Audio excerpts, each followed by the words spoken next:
আমি জানতে চাই কয়জন চাঁদাবাজকে এই সরকার গ্রেফতার করেছে? একজন চাঁদাবাজ গ্রেফতার করে নাই, কারণ তাদের সকলের চাঁদার মাপ পরিমাপ অনেক বেশি।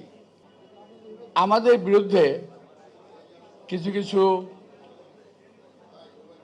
ছেলেপেলে আছে যারা খুব আজে বাজে কথা বলতেছে সোশ্যাল মিডিয়ায়, দেখেছেন না? খুব আজে বাজে কথা বলতেছে। কিছুটা দুদু বলে গেছে, আমি তার জের টেনে বলছি যে তারা অপকর্ম করতেছে, নিজেরা চাপিয়ে দিচ্ছে বিএনপির উপরে, নিজেরা চাঁদাবাজি করতেছে, নিজেরা চাপিয়ে দিচ্ছে বিএনপির উপরে। কি দুর্ভাগ্য আমাদের, ওদের সরকার ক্ষমতায় আর আপনারা বলেন যে বিএনপি চাঁদাবাজি করে। সরকার কি করে? বিএনপির হাতে যে ক্ষমতা ছিল সেই ক্ষমতা দিয়ে এ পর্যন্ত প্রায় ৬,০০০ কর্মীকে বহিষ্কার করা হয়েছে। আমি জানতে চাই কয়জন চাঁদাবাজকে এই সরকার গ্রেফতার করেছে? একজন চাঁদাবাজ গ্রেফতার করে নাই, কারণ তাদের সকলের চাঁদার মাপ পরিমাপ অনেক বেশি। আমি বাই নেম বলতে পারি, কিন্তু বলবো না, ইলেকশন আগে তো বলবো না কে করে, কার কাছ থেকে করে, সব জানি এগুলো আমরা।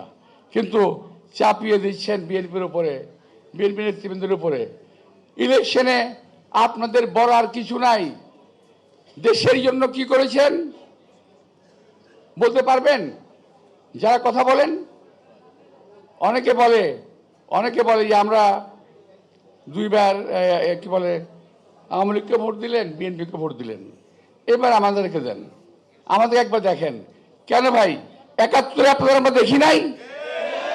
কিভাবে মানুষকে কচুকারা করেছেন, কিভাবে দালালি করেছেন, কিভাবে আমার মা বোনদের ইজ্জতে হানি করেছেন, এটা কি আমরা ৭১ দেখি নাই?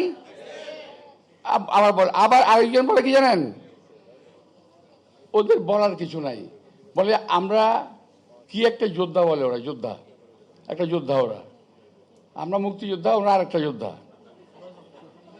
ভাই আমরা তো মুক্তিযুদ্ধকে দেশ স্বাধীন করেছি, তোমরা কি স্বাধীন করেছো? তোমরা একটা অপশক্তিকে দেশ থেকে বিতাড়িত করেছো, ঠিক আছে, এগ্রি করি, আমি স্বীকার করি। কিন্তু আমরাও আমাদের বয়সে এক সময়ে এরশাদের মতো, হাসিনার মতো স্বৈরাচারের পতন কিন্তু আমরা ঘটিয়েছি। আমরা বলি নাই এই জন্য আমাদেরকে মন্ত্রী বানাতে হবে। আর তোমরা তুমিয়া একটা পতন ঘটাই কয় যে আমরা মন্ত্রী বানাতে হবে। আমরা মুক্তিযুদ্ধের পর যা যা কাজে ফেরত গিয়েছিলাম, আমরা কি বলি নাই আমাদের মন্ত্রী বানাতে হবে? আমরা যা যা কাজে ফিরে চলে গেছি, আমরা কলেজে পড়তাম, ইউনিভার্সিটিতে পড়তাম, সে পড়াশোনা করতে চলে গেছি। তোমাদের মতো লোভ করি নাই। তোমরা আজকে যে লোভ করতেছো, এই লোভটা আমরা করি নাই। সুতরাং এত পাগল হওয়ার কি আছে ভাই? বয়স কম, রাজনীতি শিখো, দেশের রাজনীতি করো, দেশের উন্নতি করো, আমরা কামনা করি। আমরা তোমাদের রাস্তায় ফুল ছিটিয়ে দেব রাজনীতি করার জন্য, কিন্তু অপকর্ম করার জন্য কোনো কাজ যদি করো তার জবাব আমরা দিতে পারি ইনশাল্লাহ।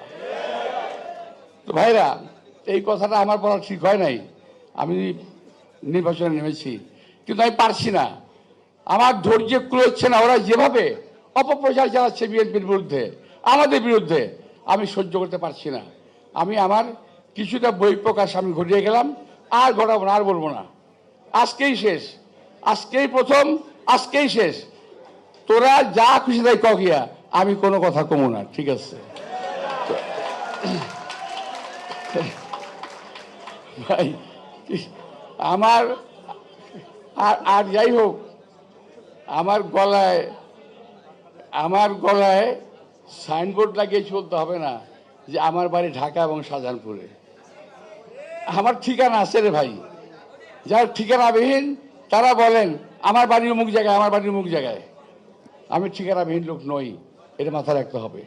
আমি এই দেশের একজন কর্মী।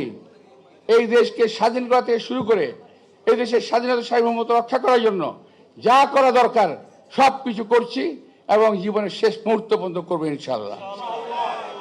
তবে এই দেশকে কোনো প্রতারকদের হাতে, কোনো ধান্দাবাজের হাতে, কোনো কসাইদের হাতে এই দলটাকে আমরা পড়তে দেব, এই দেশটাকে পড়তে আমরা দেব না। শহীদ রাষ্ট্রপতি জিয়া রহমান যা শিখিয়ে গেছেন দেশ নেত্রী বেগম খালেদা জিয়া, যা শিখিয়ে গেছেন ইনশাআল্লাহ সেই পথ ধরে আমরা এগিয়ে যাব, এই বাংলাদেশকে আমরা এগিয়ে নিয়ে যাব। আপনাদের সবাইকে আন্তরিক ধন্যবাদ। আল্লাহ হাফেজ। আসসালামু আলাইকুম।